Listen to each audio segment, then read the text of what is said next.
أعوذ بالله من الشيطان الرجيم. بسم الله الرحمن الرحيم.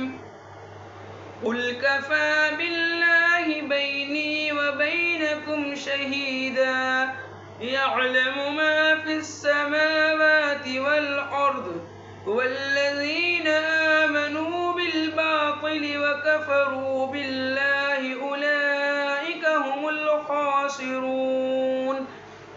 ويستعجلونك بالعذاب ولولا أجل مسمى لجاءهم العذاب وليأتينهم بغتة وهم لا يشعرون. يستعجلونك بالعذاب وإن جهنم لمحيطة بالكافرين. يوم يغشاهم العذاب من فوقهم ومن تحت أرجلهم ويقول ذوقوا ما كنتم تعملون. يا عبادي الذين آمنوا إن أرضي واسعة فإياي فاعبدون. كل نفس ذائقة الموت ثم إلينا ترجعون. والذين آمنوا وعملوا الصالحات لنبوئنهم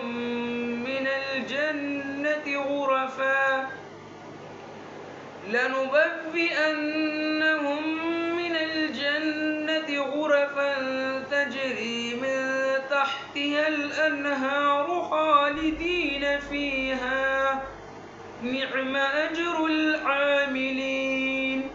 الذين صبروا وعلى ربهم يتوكلون.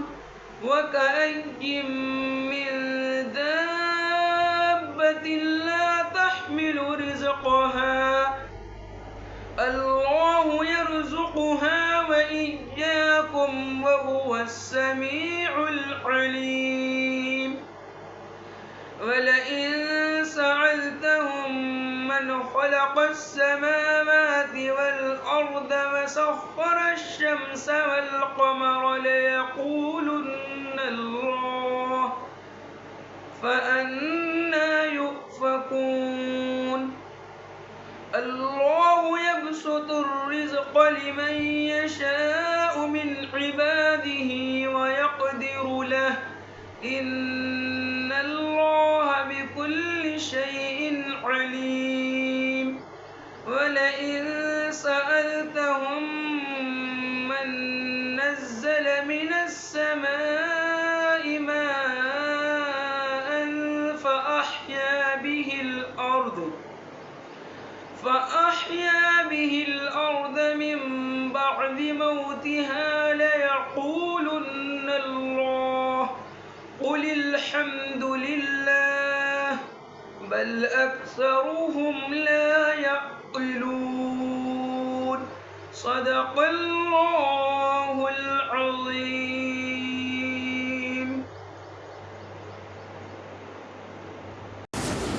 السلام علیکم ورحمۃ اللہ وبرکاتہ۔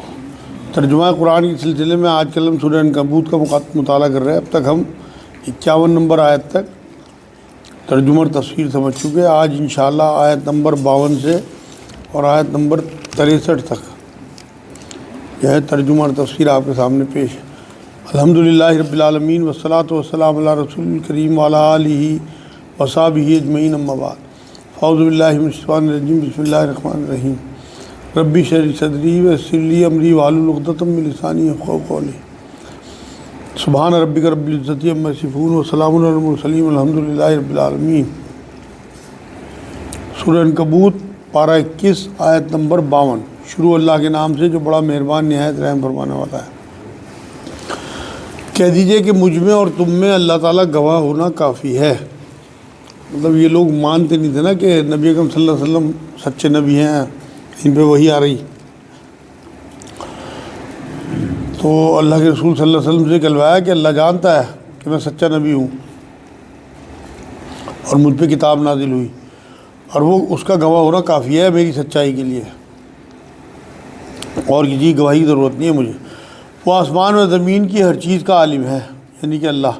جو لوگ باطل کے ماننے والے ہیں اور اللہ تعالیٰ سے کفر کرنے والے ہیں وہ زبردست نقصان اور گھاٹے میں ہیں، یعنی یہ غیر اللہ کی عبادت کرنے والے، وہ ہدایت کے بدلے گمراہی خریدنے والے، ایمان کے بدلے کفر کی وجہ سے بے حد نقصان اور گھاٹے میں رہیں گے۔ یہ لوگ آپ سے عذاب کی جلدی کر رہے ہیں، مطلب ماننے کی بجائے کہتے تھے عذاب لا کے دکھاؤ۔ اگر میری طرف سے مقرر کیا ہوا وقت نہ ہوتا تو ابھی تک ان کے پاس عذاب آ چکا ہوتا۔ یہ کہتے تھے نا کہ اگر آپ سچے ہیں تو عذاب لا کے دکھائیے، تو اللہ نے کہا میں نے مشیت کے تحت روک رکھا عذاب جو ہے، اگر ان کے مطالبے پہ دیتا میں تو اب تک عذاب آ بھی چکا ہوتا۔ جو ان کی حرکتیں ہیں ایک قدم بھی آگے نہ بڑھا پاتے ہیں، تو اگر مقرر وقت تک حساب نہ ہوتا تو ابھی تک ان کے پاس عذاب آ چکا، تو یہ جلدی نہ مچائیں، طے وقت پہ اچانک ان پہ عذاب آ جائے گا۔ یہ یقینی بات ہے کہ اچانک ان کی بے خبری میں ان کے پاس عذاب آ پہنچے گا، مطلب انہیں خبر بھی نہیں ہوگی، پتہ بھی نہیں لگے گا، اور عذاب آ جائے گا۔ یہ عذاب کی جلدی مچا رہے ہیں، اور تسلی رکھیں جہنم کافروں کو گھیر لینے والی ہے۔ یہ ایسا ہے جیسے ان کے لیے طے کر دیا گیا ہو جس کا انہیں پتہ ہی نہیں ہے کہ یہ دوزخ میں جائیں گے۔ جو عذاب کی جلدی مچانے والے لوگ ہیں ان کے دلوں میں مہر لگ جاتی ہے، انہیں توبہ کی توفیق بھی نہیں مل پاتی۔ پھر آیت نمبر 55، اس دن ان کے اوپر تلے سے انہیں عذاب ڈھانپ رہا ہوگا، اور اللہ تعالیٰ فرمائے گا کہ اب اپنے بد اعمال کا مزہ چکھو۔ اللہ چاروں طرف عذاب ہی عذاب ہوگا دوزخ میں، اور وہاں اللہ کہے گا کہ اپنے بد اعمال یعنی اپنی حرکتوں کا مزہ چکھو۔ عذاب کے وقت یہ کہا جائے گا ان سے، اے میرے ایماندار بندو، میری زمین بہت کشادہ ہے، سو تم میری ہی عبادت کرو۔ مطلب اگر مکے میں تمہاری لیے زندگی تنگ ہو رہی ہے اور تمہیں عبادت نہیں کرنے دے لوگ، تو یہ جگہ چھوڑ دو، حبشہ کی طرف ہجرت کا اشارہ ہے یہ، اور ہجرت کر لو، میری زمین بہت بڑی ہے۔ اگر ایک خطے میں شریعت پہ عمل نہ کر سکو تو ہجرت کا حکم ہے، اور ہجرت کے بعد رزق میں بھی برکت۔ جیسے صحابہ کرام جو ہے مدینے پہنچے تو امیر ہو گئے۔ حضرت عبد الرحمن بن عوف کے بارے میں آتا ہے، جب یہ وہاں پہنچے انہوں نے بزنس شروع کیا تو ٹنوں کے حساب سے سونا چھوڑا تھا انہوں نے اپنی وراثت میں، اور کلہاڑیوں سے کاٹ کاٹ کے جو ہے وہ سونا بانٹا گیا تھا۔ اور جو لوگ ایمان لائے اور نیک کام کیے انہیں ہم یقیناً جنت کے ان بالا خانوں میں جگہ دیں گے جن کے نیچے چشمے بہہ رہے ہیں، مطلب اوپر باغات ہوں گے اور نیچے نہریں بہہ رہی ہوں گی۔ کشمیر کا علاقہ یاد کرو، جو لوگ کشمیر گئے ہوئے ہیں، کتنا حسین لگتا ہے کہ چاروں طرف پہاڑ اور بیچ میں نہر، اور اس کے پانی کی جو ہے وہ سرسراہٹ اور خوشبو اور پانی کی آواز اس کی نہر کی چلنے کی، اتنا حسین منظر ہوتا ہے۔ جبھی تو کشمیر کو خود جنت کہا جاتا ہے، جہاں وہ ہمیشہ رہیں گے۔ مطلب ایک بار جنت میں جانے کے بعد کوئی یہ خواہش نہیں کرے گا کہ میں باہر دوبارہ نکل ہوں وہاں سے، وہ ہمیشہ ہمیشہ وہاں رہیں گے۔ دوزخیوں کے بارے میں تو بات آتی ہے کہ انہیں بھیج کے دوبارہ نکالا جا سکتا ہے، حضور اکرم صلی اللہ علیہ وسلم کی سفارش سے، جس کے رائی کے دانے کے برابر بھی ایمان ہوگا دل میں تو اسے دوبارہ نکال لیا جائے گا۔ لیکن جنتیوں کے بارے میں صرف شہید جو ہیں وہ تمنا کریں کہ کاش ہم دوبارہ دنیا میں جائیں اور ہمیں دوبارہ اللہ کی راہ میں شہید کیا جائے اور ہمیں جنت نصیب ہو پھر دوبارہ۔ کام کرنے والوں کا کیا ہی اچھا اجر ہے، مطلب جو اللہ کی راہ میں کام کرتے ہیں ان کے لیے بہترین اجر ہے جو جنت الفردوس کی شکل میں ملے گا۔ وہ جنہوں نے صبر کیا اور اپنے رب تعالیٰ پر بھروسہ رکھتے ہیں، اب ان کا ذکر شروع ہو رہا ہے کہ جو پریشانی آئے اس پہ بھی صبر کرتے ہیں، دین پہ چلنے میں ہٹتے نہیں، تو مطلب اسباب سے تکیہ اٹھا کے اللہ پہ توکل کرتے ہیں کہ وہ رازق ہے، ان کے بارے میں کہا جا رہا ہے جو صابر لوگ ہیں۔ اور بہت سے جانور ہیں جو اپنی روزی اٹھائے نہیں پھرتے، یہاں جانوروں کی مثال دی کہ مضبوط توکل، جتنا کمزور ایمان ہوگا اتنا کمزور توکل ہوگا۔ تو یہ نہ سمجھو کہ تمہاری روزی کسی کے ہاتھ میں ہے، کوئی روک دے گا یا بڑھا دے گا۔ جیسے لوگ مولویوں کے پاس جاتے ہیں، ہمارے پاس بھی بہت لوگ آتے ہیں کہ جی میری روزی باندھ دی کسی نے، تو یہ تو ہو ہی نہیں سکتا کہ کوئی رزق باندھ دے۔ کیونکہ تمہاری روزی کسی کے ہاتھ میں نہیں ہے سوائے اللہ کے ہاتھ میں ہے، تو اللہ کے علاوہ کوئی اسے روک نہیں سکتا نہ بڑھا سکتا ہے۔ جتنا ایمان مضبوط اتنا توکل مضبوط۔ اللہ کی بندگی میں رزق آڑے نہیں آنا چاہیے، رزق کا جو وعدہ ہے وہ اسی نے کیا ہے قرآن میں کہ تمام جتنے بھی جی جاندار ہیں ان سب کو رزق میں دوں گا۔ جو جانوروں کو پرندوں کو رزق دیتا ہے وہ تمہیں بھی پیدائش کے وقت سے ہی دے رہا ہے۔ آپ ابھی دنیا میں آتے بھی نہیں، آپ کی ماں کی چھاتیوں میں دودھ اللہ پیدا کر دیتا ہے آپ کی دنیا میں آنے سے پہلے۔ یہاں اللہ نے کہا کہ بہت سے جانور جو اپنی روزی اٹھائے نہیں پھرتے انہیں بھی تو ہم ہی رزق دے رہے ہیں، کیونکہ اٹھا کے لے جانا تو ان میں نہ ہمت ہے نہ صلاحیت ہے جانوروں میں کہ وہ اپنی روزی کا ذخیرہ کر سکے۔ انسان تو کر لیتا ہے، تو رزق کسی خاص جگہ پر طے نہیں ہے، اللہ ہر جگہ رازق ہے، جہاں جس کو چاہے دے سکتا ہے۔ اب جو اپنے بوڑھے ماں باپ کو پیسوں کے لیے چھوڑ کے غیر ملکوں میں دھکے کھا رہے ہیں وہ سمجھ لیں کہ رازق اللہ ہر جگہ ہے، ان سب کو اور تمہیں بھی اللہ تعالیٰ ہی روزی دیتا ہے۔ مطلب جانوروں کے پاس کوئی اسٹوریج نہیں ہوتی، صبح نکلتے ہیں شام کو پیٹ بھر واپس آتے ہیں۔ ایسی پرندوں کے بارے میں قرآن نے کہا کہ صبح کو اپنے گھونسلوں سے خالی پیٹ نکلتے ہیں اور شام کو بھرو پیٹ جو ہے اپنے گھونسلوں میں آ جاتے ہیں۔ لیکن نکلنا ضروری ہے، حرکت ضروری ہے، حرکت میں برکت رکھی ہے اللہ نے۔ تو چیٹی کو جو ہے مٹی سے اپنا رزق تلاشنے کی صلاحیت اللہ نے دی۔ سمندر کی گہرائیوں میں جو بھی جتنی مخلوق ہے اللہ کی ان سب کو رزق دینے والا اللہ ہی ہے۔ تو یہاں اللہ نے ثابت کیا کہ تم رزق کی پرواہ چھوڑ دو۔ اب ہمارا مسئلہ یہ ہے کہ جس چیز کا وعدہ اللہ نے نہیں کیا نجات کا اس کے لیے تو ہم فکر مند ہیں نہیں، اور جس چیز کا وعدہ اللہ نے کر رکھا رزق کا اس کے لیے ہم رات دن مارے مارے پھرتے ہیں۔ ان سب کو اور تمہیں بھی اللہ تعالیٰ ہی روزی دیتا ہے، وہ بڑا ہی سننے والا اور جاننے والا ہے۔ تمام جانوروں کو، تمام پرندوں کو، مچھلیوں کو، چیٹیوں کو، کیڑے مکوڑوں کو، پتھر تک کے کیڑے کو اللہ رزق پہنچاتا ہے۔ اور اگر آپ ان سے دریافت کریں کہ زمین و آسمان کا خالق اور سورج چاند کا کام میں لگانے والا کون ہے تو ان کا جواب یہی ہوگا کہ اللہ تعالیٰ۔ پھر کدھر الٹے جا رہے ہو؟ مطلب مشرک جو ہیں اللہ کو تو مانتے ہیں مگر ساتھ میں شرک کرتے ہیں، دلائل کے بعد تکبر میں آ کے مانتے نہیں۔ جیسے ابو جہل نے پوچھا کیا کہ تو رسول کو مانتا ہے سچے ہیں کہ ہاں مانتا ہوں، یہ سچے رسول ہیں، تو پھر ایمان کیوں نہیں لاتا کہ جی میری تو چودھراہٹ چلی جائے گی، پھر تو یہ سردار بن جائیں گے ہمارے۔ تو اس وجہ سے تو یہ جو ہٹ دھرمی اور وہ انا ہے اور تکبر ہے، دلائل کے باوجود بھی ہے۔ چاند پہ خلا میں جانے والے اذان سنی وہاں پہ، یہ روایتوں میں بات آئی ابھی تاریخ میں پیچھے کہ جو چاند پہ گئے تھے تو وہاں انہوں نے اذان کی آواز سنی اور ایمان بھی لائے، مگر دبا دیا گیا سارا معاملہ۔ جب خالق اللہ کو مانتے ہو تو معبود کیوں نہیں مانتے؟ یہ مانتے ہیں کہ اللہ بنانے والا ہے لیکن ساتھ میں شرک کرتے ہیں لوگ، مطلب اکیلا معبود سے نہیں مانتے۔ یہاں اللہ نے وہ پوچھا کیوں جھوٹے معبودوں کو شریک ٹھہراتے ہو؟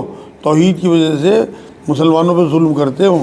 آج کل جو ظلم ہو رہا ہے مسلمانوں پہ، حالانکہ گناہ گار مسلمان ہیں لیکن اس کے باوجود بھی مین وجہ یہی ہے کہ یہ ایک اللہ کے ماننے والے ہیں۔ تو اللہ نے یہ کہا کہ اس کا جواب ان کا یہی ہوگا کہ کس نے ان سب چیزوں کو بنایا؟ میں تمہارے چاند ہو، سورج ہو، ان سب کو کام پہ کن لگایا؟ آسمان ہو، زمین ہو؟ تو یہ جواب دیں گے اللہ تعالیٰ۔ تو اللہ نے پھر پوچھا ان سے پلٹ کے کہ جب تم مانتے ہو کہ کریٹر وہ ہے، خالق وہ ہے، مالک وہ ہے، تو پھر عبادت میں اس کے ساتھ شریک کیوں کرتے ہو؟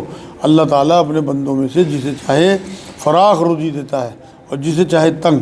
یہ مشرکین کو جواب ہے جو یہ کہتے تھے نا کہ مسلمانوں اگر تم حق پہ ہو تو پھر تم پریشان کیوں ہو؟ تو اللہ نے کہا کہ ان کی آزمائش کا حصہ ہے، میں جسے چاہے روزی تنگ دوں اور جسے چاہے روزی زیادہ دوں۔ کم زیادہ جو ہے یہ اللہ کی مرضی پہ ہے، سب امتحان کے لیے ہے، اس لیے نہ حسد نہ جلن، ورنہ اللہ پہ کوشچن مارک لگے گا۔ تو اسی لیے یہ بات جو ہے تو جو لوگ بہت سے کہتے ہیں نا کہ ہماری روزی بندوا دی، کہ جادوگر کی بات کبھی بیچ میں نہیں آنی چاہیے، نہ وہ روزی بندوا سکتا ہے، یہ تو ان کی دکانیں ہیں، اس لیے معصوم لوگوں کو یہ اس طرح سے معاملہ کرتے ہیں کہ لوگ پھنسا دیتے ہیں کہ تمہاری روزی بندوا رکھی۔ تو معاش کا جو معاملہ ہے وہ آخرت کی تیاری میں روڑا نہیں بننا چاہیے انسان کی۔ تو یہاں اللہ نے وہی بات سمجھائی، یقیناً اللہ تعالیٰ ہر چیز کا جاننے والا ہے، مطلب کسے کیسے آزمانا ہے یہ بھی اللہ کو پتہ ہے۔ زیادہ مال دے کے آزمایا اللہ نے تو غفلت کی زیادہ چانس ہیں۔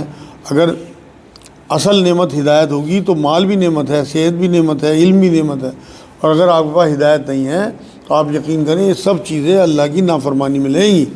دیکھو آپ مال آنے کے بعد کیسے کیسے ایکسپیریمنٹ ہمارے بچے کرتے ہیں حرام کاموں کے، کس طرح کے کلب کھلے ہوئے ہیں، کس طرح شرابیں اور کس طرح سے بے پردگی ہے، یہ سب مال کی فراوانی کی وجہ سے ہے۔ تو اگر مال ہو اور آپ کے پاس ہدایت ہے، وہ اللہ کی راہ میں آپ کا مال لگ رہا، تو وہ پھر آپ کے لیے نعمت ہے، ورنہ وہ فتنہ ہے آپ کے لیے۔ آج کی آخری آیت، اور اگر آپ ان سے سوال کریں کہ آسمان سے پانی اتار کر زمین کو اس کی موت کے بعد زندہ کس نے کیا؟